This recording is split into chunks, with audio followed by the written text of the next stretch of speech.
Сәлеметсіздер ме достар? Бүгін ғибратты әңгіме оқып берейін, тек туралы лүпіл басып пікір жазып отырыңыздар. Әр нәрсе тегіне тартады. Араб шөлінде қиында ұзақ сапар шеккен бір шейх ұлына басынан кешкен оқиғаларды былай әңгімеледі. Бір алыс сапарға шыққан едім.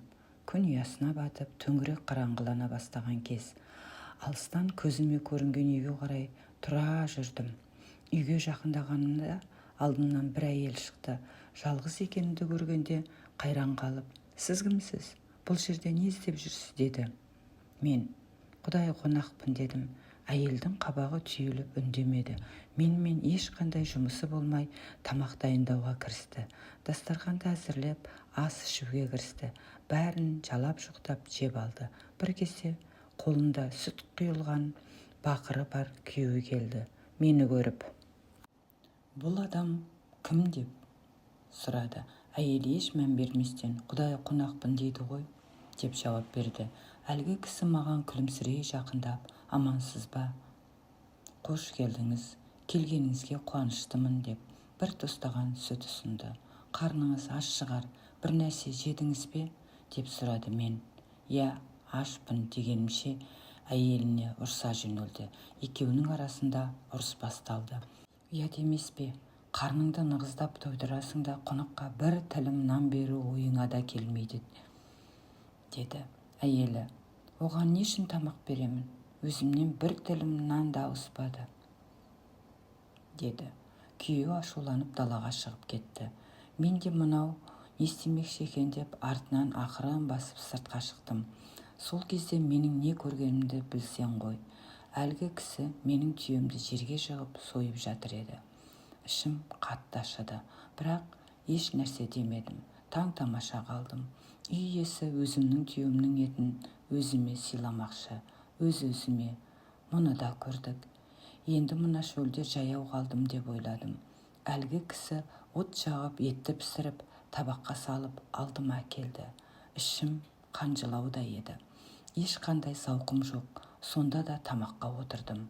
Тамақтан кейін үй иесі, "Аллахтың атымен ант етемін, менің шатырыма келген адам ешқашан аш қалмас" деді. Бұл жағдайда не жылайтынымды, не күлерімді білмедім. "Қонақтың өз түйесін өзіне сойып берсең, әрине аш қалмас" дедім ішімнен, бірақ сабыр сақтадым. Содан кейін ол кісі шатырдан шығып кетті. Бұл қызық адамның ісіне таң қалып отырдым. Біраз уақыттан кейін мені дауыстап шақырғанын естіп сыртқа шықтым. Далада ол бір түйенің бұйдасынан ұстап тұр еді. Маған жақындап, "Мұны ал. Бұл түйені саған сойған түйенің орнына беріп тұрмын" деді. Түйесі менің түйеме қарағанда қондылау, жасырақ түйе еді. Ертеңіне таң ертең жол жүрдім. Үй иесі маған нан, ыстық сүт, бір бөлек піскен ет ұсынды. Жылы-жылы сөйлеп шығарып салды. Ыстық шөлде күні бойы сапар шектім. Кешке жақын алдымнан кездескен үйге келдім. Мұнда мені бір әйел қарсы алды. Күлімсіреген, жылы жүзді әйел еді. "Сіз кімсіз?" деді. Мен "Құдай қонақпын" дедім. Әйел "Қош келдіңіз. Қуаныша келдіңіз. Құдай қонаққа әр уақытта есігіміз ашық. Жоғары төрге шығыңыз" деп мені ішке кіргізді. Өзі тездетіп тамақ дайындауға кірісті. Біраздан кейін дастарханға палау, қуырған тауық, құрма, бала келіп қойды. "Тамаққа келіңіз. Сізге үлкен дастархан жай алмағаным үшін ғафу етіңіз" деді. Қарным шұрылдап аш отыр едім. Тамақ жеуге кірістім. Бір-екі түйір аузыма салғаным сол еді. Әлгі әйелдің күйеуі кіріп келіп, суық зілді дауыспен "Бұл адам кім?" деді. Әйел "Құдай қонақ" деді. "Құдай қонақ біздің ғана үйімізді тауып па? Менің тамақтарым қайда? Әкел тезірек" деді одағасы. Әйел "Үйдегі бар тамақты қонаққа бердім" деді. "Саған тамақты қонаққа бер деп кім рұқсат етті" деп ол зайыбына дүрсе қоя берді. Екеуінің арасында ұрыс басталды. Мен шыдай алмай күліп жібердім. Үй иесі маған сұсты қарап, "Неге күлесің?" деп сұрады.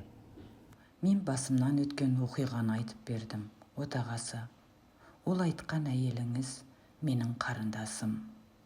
Ал оның күйеуі әйелімнің ағасы еді, деді. Бұл кездейсоқ жағдайға таң тамаша қалдым. Әр нәрсе тегіне тартады екен ғой деп ойладым. Тыңдағандарыңызға рахмет.